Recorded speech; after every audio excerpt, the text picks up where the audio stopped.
Good morning, everyone. Hope you all are safe and enjoying good health. In my previous video lecture, I have discussed with you the steps, components, and precautions of calculating the national income by income method.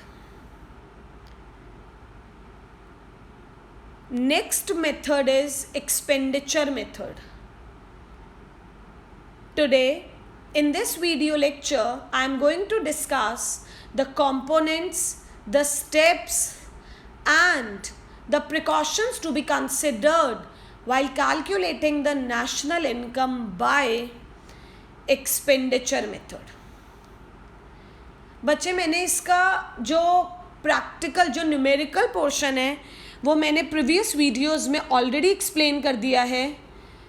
अब हम इसके एक theory part पर आए हैं, that is the components, the steps and precautions to be considered. मैंने previous video में expenditure method के बारे में ये ऑलरेडी डिस्कस किया था कि हम एक्सपेंडिचर से इनकम कैसे निकाल सकते हैं. इसमें एक कॉन्सेप्ट लग रहा है, one persons expenditure is another persons income. तो जितना भी इकोनॉमी में खर्चा हो रहा है, फाइनल एक्सपेंडिचर हो रहा है, तो वो किसी ना किसी एक का खर्चा किसी दूसरे की क्या बन रही है, इनकम बन रही है. तो जितना भी इकोनॉमी में एक्सपेंडिचर हो रहा है वो इकोनॉमी में क्या कन्वर्ट हो रहा है, दैट इज इनकम. तो इसीलिए हम एक्सपेंडिचर मेथड से भी क्या कैलकुलेट कर सकते हैं, नेशनल इनकम कैलकुलेट कर सकते हैं. हमारे पास 4 सेक्टर्स हैं, यू कैन से, जो ये मेथड है. तो ये किसका फाइनल एक्सपेंडिचर देख के चलता है, house hold, business firms, government and foreigners, that is rest of the world. मैंने प्रैक्टिकल में ऑलरेडी बताया था कि हम एक्सपेंडिचर मेथड में क्या कैलकुलेट करते हैं, जीडीपी एट एमपी. फॉर्मूला मैंने क्या बताया था, GDP at MP is equal to C plus gross I plus G plus X minus M. इस मेथड को और क्या कहा जाता है, इनकम डिस्पोजल मेथड. सबसे पहले हमारे पास क्या आते हैं, इस मेथड के हम क्या डिस्कस करेंगे, दैट इज योर कंपोनेंट्स. सी क्या था, private final consumption expenditure, that is the expenditure incurred by the house hold, जो हम लोग खर्चा करते हैं, चाहे वो ड्यूरेबल गुड्स पर हो, दैट इज एक्सेप्ट हाउसेस, क्योंकि residential construction is investment. Semi durable goods हो, क्रॉकरी वगैरह, क्लोथ्स वगैरह. नॉन ड्यूरेबल हो, milk, bread, butter and services हो. तो जो भी हम इन सब पर खर्चा करते हैं वो सब हमारा किस में आता है, private final consumption expenditure. It refers to the expenditure incurred by the household and private non-profit institutions. ये जो NGOs वगैरह चलाते हैं, ये जो भी एक्सपेंडिचर इनकर करते हैं, ये कोई अपने प्रॉफिट वगैरह के लिए नहीं करते. तो हमारे पास जो NPOs हैं, नॉन प्रॉफिट ऑर्गेनाइजेशंस हैं, ये जो भी एक्सपेंसेस इनकर करते हैं वो भी हमारे पास किस में आता है, प्राइवेट फाइनल कंजम्पशन एक्सपेंडिचर में आता है. तो क्या है हमारे पास कि अगर आपको प्राइवेट फाइनल, वैसे तो क्वेश्चन में डायरेक्टली गिवन होता है, मैं ऑलरेडी बता चुकी हूँ, बट अगर नहीं गिवन तो फॉर्मूला क्या है, house hold final consumption expenditure plus private non profit institution serving house hold final consumption expenditure. Second क्या है हमारे पास, C plus G plus gross I plus X minus M. जी क्या है, गवर्नमेंट फाइनल कंजम्पशन एक्सपेंडिचर, जो भी government services देती है, defence, law and order, education, that is government किसके लिए कर रही है? वेलफेयर के लिए, सोशल वेलफेयर के लिए, without any intention of earning profits. तो ये भी क्या है हमारे पास? गवर्नमेंट का कंजम्पशन एक्सपेंडिचर. थर्ड कंपोनेंट हमारे पास क्या है? Gross domestic capital formation. Gross domestic capital formation, और इसे हम क्या बोलते हैं? That is your gross investment, क्योंकि कैपिटल फॉर्मेशन किसके इक्वल है? इन्वेस्टमेंट के. तो कहते हैं ग्रॉस इन्वेस्टमेंट का मतलब क्या है? It refers to the addition to capital stock of the economy. That is कि इन्वेस्टमेंट बढ़ना. इन्वेस्टमेंट तो क्या है हमारे पास? It represent the expenditure incurred on acquiring goods for investment.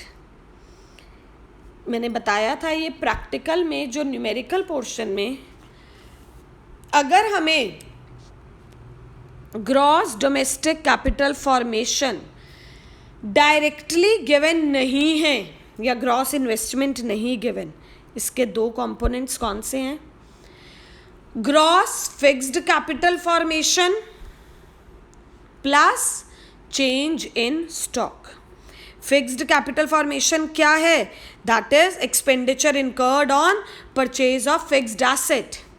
Businessman किस पर इन्वेस्टमेंट करता है? New plant, machinery, equipment etcetera.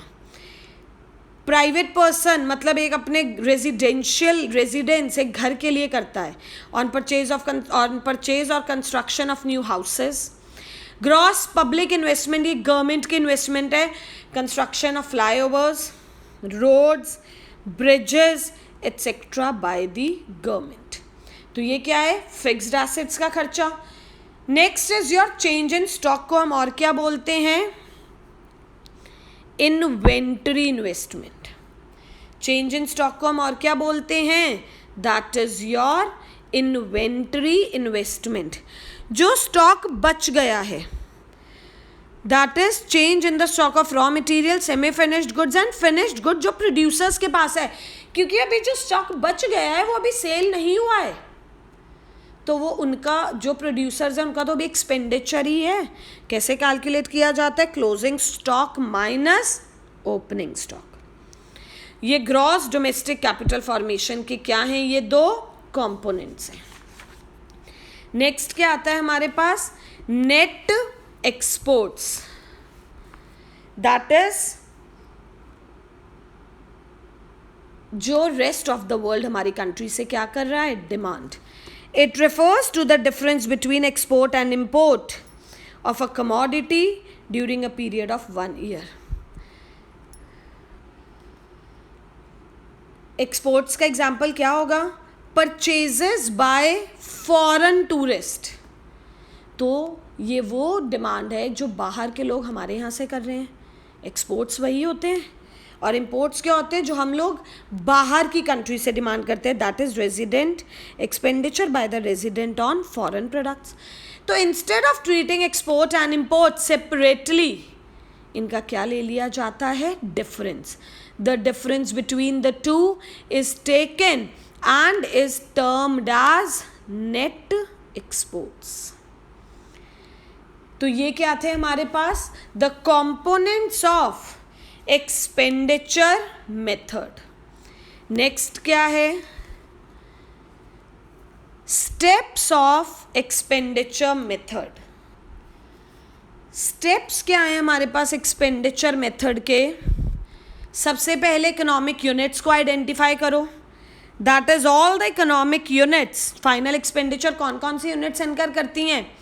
House hold sector, government sector, producing मतलब firm sector, and rest of the world sector. अब चारों के expenditures क्या हैं? हाउस होल्ड का हो गया private final consumption expenditure, government का हो गया government final consumption expenditure, producing sector government भी है, फर्म्स भी हैं, तो that is gross domestic capital formation. And rest of the world का क्या है? Net export. इन चारों का क्या ले लेंगे? Sum. The sum total of 4 components, इन चारों का जो सम होगा वो हमारे पास क्या निकल के आएगा? GDP at MP. The sum total of 4 components of final expenditure gives GDP at MP.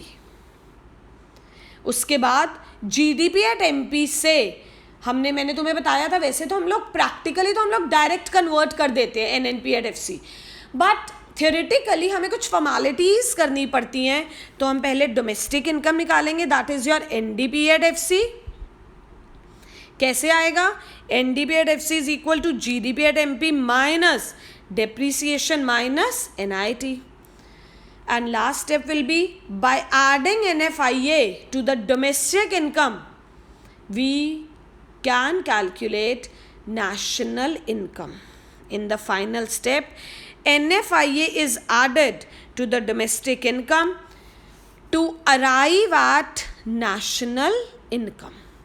तो ये क्या थे हमारे पास? Steps of calculating the national income by expenditure method. Next is precautions to be considered while calculating the national income by expenditure method. The various precautions to be taken while calculating the expenditure method are, that is, your first point is expenditure on intermediate goods. Intermediate goods क्या होते हैं? Raw material वगैरह.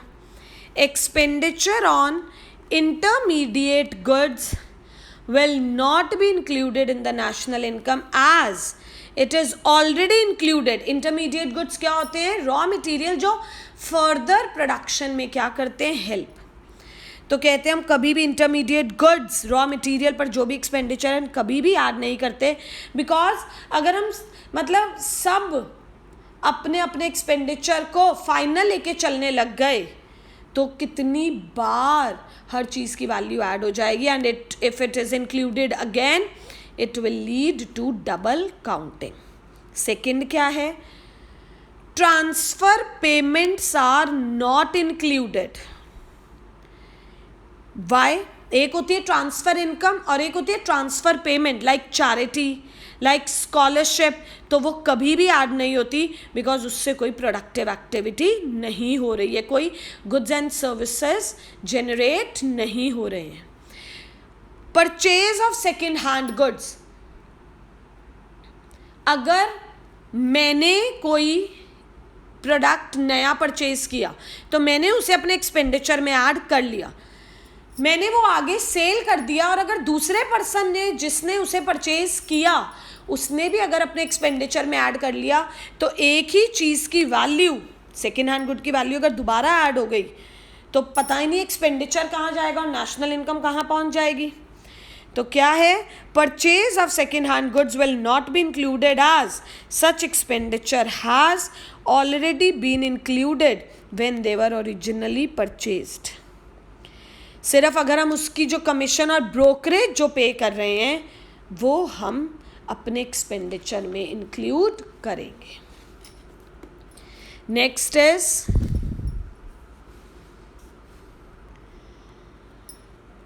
Purchase of financial assets, shares, debentures, bonds. पहले भी income method में बताया था कि अगर income from financial assets, shares, debentures, bonds आ रहे तो हम उसे इंक्लूड नहीं करते, वो इनकम मेथड में था. बट यहाँ पर अगर हम शेयर्स, डिबेंचर्स या बॉन्ड्स कुछ भी परचेज कर रहे हैं तो उससे कोई प्रोडक्शन नहीं हो रही है. It does not contribute to current flow of goods and services. सिर्फ ये पेपर एसेट्स हैं, सिर्फ एक टाइटल चेंज होता है, ओनरशिप चेंज होती है. These are only paper claims. तो क्या है हमारे पास? सिर्फ जो इस पर हम ब्रोकरेज वगैरह पे करेंगे उसी को ही सिर्फ एक्सपेंडिचर में इंक्लूड किया जाएगा. Expenditure on own account production, अगर हम किसी भी चीज़ की प्रोडक्शन कर रहे हैं फॉर सेल्फ कंजम्पशन, या अपने ही घर का अगर हम मतलब रेंट पे करते तो वो भी हम एस्टिमेट उसका लेके चलेंगे. Like production for self-consumption, imputed value of owner-occupied houses, free services from general government and private non-profit institution, इन सब को हम नेशनल इनकम में ऐड करते हैं. बिकॉज भले ही प्रोडक्शन अपने लिए की जाए, गुड्स एंड सर्विसेज तो जनरेट हो रहे हैं ना, तो उसे हम एक्सपेंडिचर मेथड में नेशनल इनकम कैलकुलेट करते टाइम इंक्लूड करेंगे. तो this was the precautions to be considered while calculating the national income by expenditure method. तो ये हमारा आज का टॉपिक था. The components, the steps and the precautions to be considered while calculating the national income by expenditure method. Please go through the topic. Feel free to take your doubts. God bless you all. Take care.